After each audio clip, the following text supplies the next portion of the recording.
ఆ విషయం పోలీసులు కోర్టులు ఉన్నాయి కదా, అవి తేల్చుకుంటాయి. కానీ ఒక్క విషయం మాత్రం మీరు మర్చిపోయి మాట్లాడుతున్నారు. అదే మానవత్వం. మాకు మానవత్వం లేదా?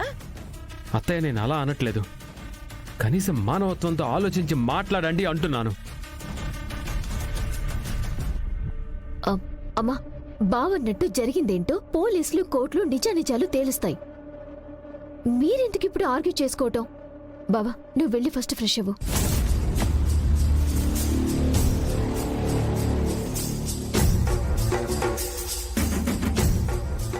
దానికోసం ఎంత పరితపించిపోతున్నాడో బావా. దానికి నిజంగానే జైలు శిక్ష పడి జైల్లో ఉంటే కాని బావ నాకు దక్కడా.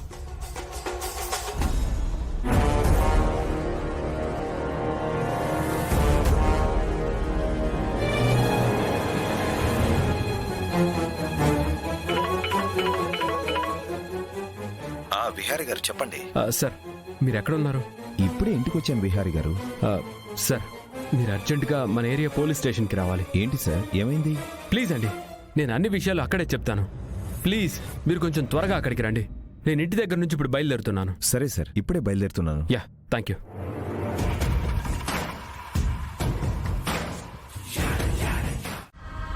వెళ్ళు బావా.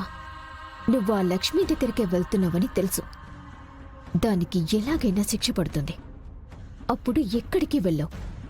అది రేపటి నుంచి జైలు జీవితాన్ని అనుభవిస్తూ ఉంటే నేను నీతో నా జీవితాన్ని చక్కబెట్టుకుంటాను.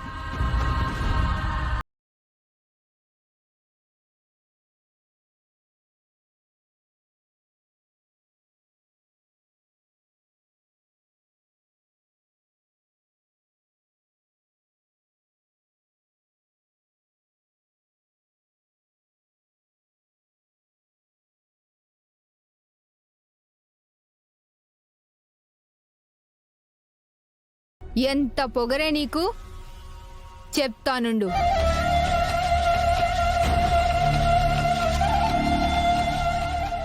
లేవే,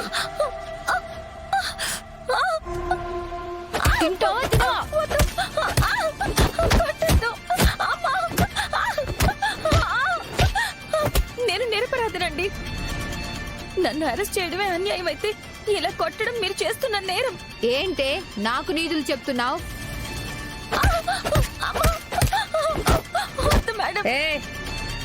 ఎందుకు కొడతానావు?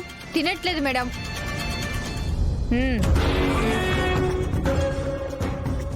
కస్టడీలో ఉన్న ఖైదీని ఇట్లా కొడితే అన్నం తింటారా? చూడు, అసలే ఏమీ తెలియని అమాయకురాలు. గింత అందం సందమామ లెక్కున్న అమ్మాయికి ఎట్లా అన్నం తినిపించాలే? చందమామ రావే, జాబిల్లి రావే, కొండెక్కి రావే, పోగు పూలు తేవే, పాట పాడుతూ తినిపించాలి. తినమ్మా. నాకొద్దండి. వద్దా? వద్దా? ఏంటమ్మా సిట్టి తల్లి వద్దంటావు? నీ అంతటి నువ్వు చక్కగా మర్డర్ చేసేసి వచ్చి పర్ఫార్మెన్స్ చేస్తుంటే మేమేమన్నా నిన్ను బ్రతిమలాడతాం అనుకున్నావా? పట్టుక తెరవ్వే,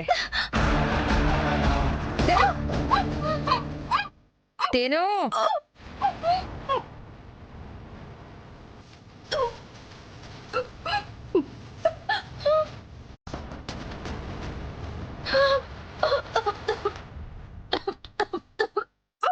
తిను, తినవే.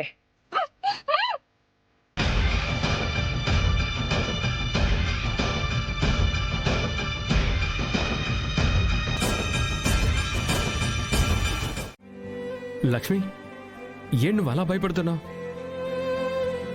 లక్ష్మి, ఏమైంది? వీళ్ళని కొట్టారా? ఎవరు నేను కొట్టింది? ఆ ఎస్ఐ పని చెప్తాను. ఆగండి సార్. అదిగా సార్, కస్టడీలో ఉన్న వాళ్ళని ఎలా కొడతారు? వదిలేయండి సార్, పోలీసులంతే. మళ్ళీ మనం ఏమైనా అంటే అదే మనసులో పెట్టుకుని మనల్ని ఇంకా ఏడిపిస్తారు. వీళ్ళని వదలను లాయర్ గారు. ఈ కేసుని కొట్టేశాకైనా ఈ ఎస్ఐని లక్ష్మిని కొట్టిన వాళ్ళని అస్సలు వదిలిపెట్టను. విహారీ గారు, ఆవేశపడద్దు ప్లీజ్. అమ్మా అసలు ఏం జరిగింది? ఆ రూమ్లో ఏం జరిగిందో మొత్తం చెప్పు.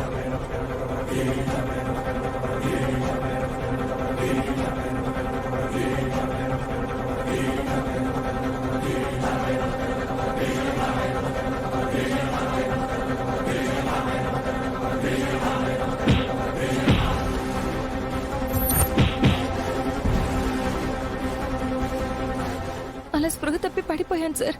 ఆ తర్వాత పనామే అర్చన శబ్దంతోనే నేను లేచి చూశాను సార్. కాదమ్మా, నువ్వు అతని నెత్తి మీద కొట్టాను అంటున్నావు. మరి అతని పొట్టలో కూడా ఆ సీసాతో పొడిచి చంపావని ఎఫ్ఐఆర్లో రాశారు. ఆ పని అయితే నేను చేయలేదు సార్. నువ్వు అన్కాన్షియస్ లో ఉన్నప్పుడు పొరపాటున... లాయర్ గారు, తను పొరపాటును కూడా తప్పు చేయదు. అయితే విహారీ గారు తన ఆత్మరక్షణ కోసం వాడి తల మీద మాత్రమే కొట్టింది. అవును సార్. అతన్ని పొడిచింది మాత్రం ఎవరో సార్. అయితే ఆ రోజు వాళ్ళతో పాటు ఇంకెవరో కూడా మీ ఇంటికొచ్చారు. అతనే వాణ్ణి చంపి లక్ష్మీ గారి మీద తెలివిగా మర్డర్ ని డైవర్ట్ చేశాడు. సార్, ఇదంతా ఎవరో కావాలనే చేశారు. విహారీ గారు, ఎవరు ఎంత తెలివిగా నేరం చేసినా ఒక చిన్న పొరపాటు చేస్తాడు. అదేంటో మనం కనిపెట్టగలిగితే లక్ష్మీ గారిని కాపాడొచ్చు. సార్, మేడం 5 నిమిషాలు టైం అయిపోయింది, రమ్మంటున్నారు. లక్ష్మి, నువ్వు భయపడకు. నీకు నేనున్నాను లక్ష్మి. నిన్ను నిర్దోషిగా బయటికి నేను తీసుకొస్తాను. లక్ష్మి, జాగ్రత్త. పదండి.